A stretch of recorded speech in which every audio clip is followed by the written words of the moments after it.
everybody, Lifter for Life here, bringing us a brand new video. This time around it is an Orcust deck profile. So this is pretty much a straight up standard Orcust. I don't have the money for the big dangers, you know, Nessie, Jackalope, so on and so forth. So I decided to just not even bother with the danger aspect. I know I could probably mess around with the crappy dangers, you know, like Wolfman and stuff like that. But I pretty much just wanted to focus on standard Orcust with the Phantom and stuff. And so that's basically what this is. It's been doing really well. I've been having a lot of fun with it. I can make some really good and scary boards with it, and it just works really well overall. And it's only going to get even better once we get the new stuff coming out in the next set. Provided the deck doesn't get murdered on the ban list, but I don't think that's going to happen too much, because in all honesty, the deck is not particularly overpowered, even with the new stuff. Like, I feel like people are kind of hyping it up a bit too much, because even with the new stuff, the deck is not particularly overpowered. It can do some really crazy things, but however, it's really easy to stop and mess around with. And granted, the new stuff does help mitigate that weakness, but we don't have that yet. So I wanted to give my deck profile for the current build before we get the new stuff, and god, I can't wait. So first and foremost, I got triple World Legacy World Wand. This card is really freaking good overall. It has three effects, but really only two really matter. The first of which is if it's sent to the graveyard, you can summon a World Legacy from your hand. That doesn't come up too often. Basically, it only really comes up if you like use the Orcust trade-in, you pitch it, draw two, and then you happen to have another copy in your hand, you can summon it. But the big thing is that if it's in your graveyard, it's basically another Orcust. You can banish it from your graveyard, can't summon anything except for dark machines, well, dark monsters for the rest of the turn, and then you target one of your banished Orcust monsters and special summon it. It's basically another Orcust monster, and it works really well. It's also got 500 attack, so if you do happen to get it on the field somehow, which isn't the hardest thing to do, it is another machine dupe target, which basically gives this deck 3 machine dupe targets, which is really cool. Moving on, we got the main machine dupe target, Orcust Nightmare. This card is a nasty thing. It really helps out. I remember when I first saw it, I didn't think it would help out the deck too much, but it does, and it is so good. So the big thing is that it's a dark machine, it's a level 7, which comes up occasionally, especially with some synchro plays, and you could theoretically play some XCs as well, which is pretty cool. But the big thing is that while it's in the graveyard, you can banish it, target a monster you control, send an Orcust from your deck to the graveyard, and then the monster you target gains attack equal to the monster's level times 100.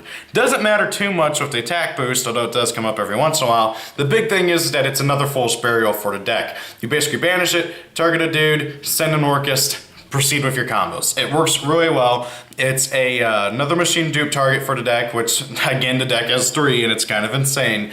So being able to just pop this thing out super easy with any of your other Orcusts and then machine dupe it, get out 2 free monsters and then just go off. It is so stupid. I love it. Moving on, we got Orcust Harp Horror. Harp Horror is one of your main Orcust. He has the same kind of stipulation on his effect like all of the other Orcust monsters, where if you use his effect, you can't summon anything except for dark monsters. And his effect is that if he's in your graveyard, you can banish him and then special summon any Orcust from your deck except for a copy of himself. Now, obviously, while on the field, he's a vanilla, but however, whenever he's in the graveyard, just getting a free summon from deck, basically making him a lone fire, is really, really good. So, yeah, I don't really have to explain why that's good. Also, he's got pretty good stats, like in all honesty. The 1700 attack does come up every now and then. Moving on, we got Orcust Simple Skeleton. And this thing is a monster reborn. You can banish it. It has the stipulation of being locked into dark monsters, and then you can target one of your Orcust monsters, summon it from your graveyard. Pretty good. Continues with the plays. By the way, they're all hard ones for turns, if you guys don't know. Then we got Brass Bombard, Orcust Brass Bombard, who banishes himself to summon an Orcust from your hand. Pretty good as well. He's also a tuner, which is really random, but hey, if we ever get Needle Fiber over here, it'll come in handy with that. But also, not only that, it comes in handy with being able to make some really good synchros, because due to him being dark and you being locked into dark, you're able to make some really powerful synchros. Granted, the extra deck is rather tight with this deck, so yeah, I'm kind of constantly flipping around with synchros I want to play, so yeah. Moving on. We got triple the Phantom Knights of Ancient Cloak. This guy's a searcher for the Phantom Knights. Basically, that's about it. Oh yeah, and also you can pump up something by 800. Doesn't come up too often. Then we got triple the Phantom Knights of Silent Boots. Free special summon, and you can search out your Phantom Knight spells and trap cards. And then we got 2 Phantom Knights of Ragged Gloves, basically another Fool's Burial, and also makes your XCs just that much more powerful. 2 Ash Blossom and Joyous Spring. I'm so happy I can finally actually say that. Thank you, Solomon Great Structure Deck, for letting me actually have these for a change. Really good card overall. I don't really have to explain it, you know. And then we got 1 Dark Grepher and 1 Armageddon Knight. These 2 basically fulfill the same purpose. They allow you to get your stuff in your graveyard and just continue on with plays rather easily. And also, thanks to Dark Grepher, if you happen to have him in your hand and you have Nightmare, Orcust Nightmare in your hand, it's not a dead draw without the draw card, so that's always handy as well. Moving on to the spells. First and foremost, I got 2 machine dupes. I've been kind of tempted to play 3, but I feel like 2's is better. You generally, it can break if it's late game, but however, due to how much cycling this deck has, it's not like the worst thing in the world drawing into it when you don't have any targets.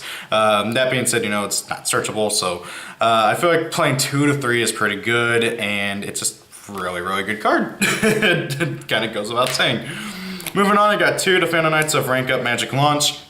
I know some builds are only playing 1 of it, but I am a worrywart. I am worried that I will mill it off or it will get destroyed or something before I can use it, so I play 2. Speaking of, I played 2 Orchestrated Return. I was playing 3 for a long while, but I found that the fact that it's a hard once per turn just really is annoying. But I also, at the same time, it's a draw card. I don't want to just play 1. It's a draw card. You get to draw cards. So basically, you send a World Legacy monster in your hand or field to the graveyard, or an Orcust monster from your hand or field to the graveyard to draw 2 cards. It's a trade-in for the deck, really. 1 Orchestrated Babel. You could play 2 if you wanted to, but it doesn't really matter. This card is integral to the Orcust strategy, but at the same time it has a recursion effect where if it's in your graveyard you can discard a card to add it to your hand, so it's not the worst thing in the world if it gets destroyed or anything. And then while it's on the field, it makes all of your Orcust monsters quick effects. This is absolutely amazing. That goes for your links and also your monsters in the graveyard, which results in some very, very funny shenanigans you can do and really screw up your opponent and what they want to do, because then what you can do is during your opponent's turn you can do all of your plays with your Orcust effects, and then during your turn, you can proceed to make your links that aren't dark and stuff, and then you can use their effects to just plus even more. It's just insane.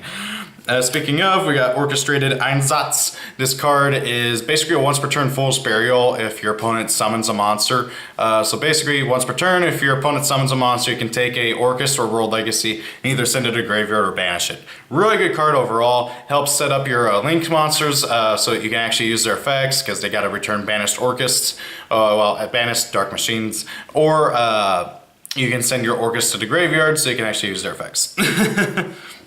Speaking of, 1 Fool's Burial, 1 Monster Reborn, 1 Rhoda, because a good chunk of this deck's starter cards are warriors. And then I'm going to play 2 traps, and that's double Phantom Knight's Fogblade. Really good card overall. I was kind of tempted to play 3, but I found that it just really kind of conflicted with some of what the other deck wanted to do, and I got enough monster negation it doesn't really matter, so 2's good. Moving on to the extra deck. Whoops, dropping cards everywhere. Okay, I'll grab it later.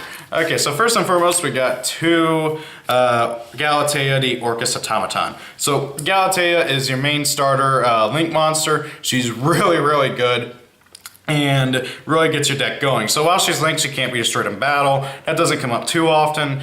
And then once per turn, you can shuffle back one of your banished Dark Machines to set one of your Orcust spells or traps onto your field. So that's really, really good.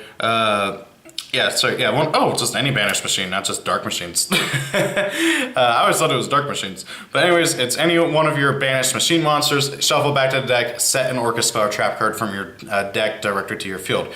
Really, really good card. It immediately lets you get to your spells and traps. Granted, you don't want to play any other traps except for the counter trap coming up because all the other traps are bad. But however, being able to get to your draw card or your field spell or your Fool's Burial right then and there is really, really, really good. And of course, she's only going to get better once we get the trap card that's actually good. Moving on, we got 1 Link Karibo. Link Karibo's good. I mean, it's an easy way. If you have Brass Bombard, you just normal summon Brass Bombard, link it away for Link Karibo, and then you use Brass Bombard's effect to summon a dude from your hand. Instant Galatea, and then proceeds to get the rest of your combos going.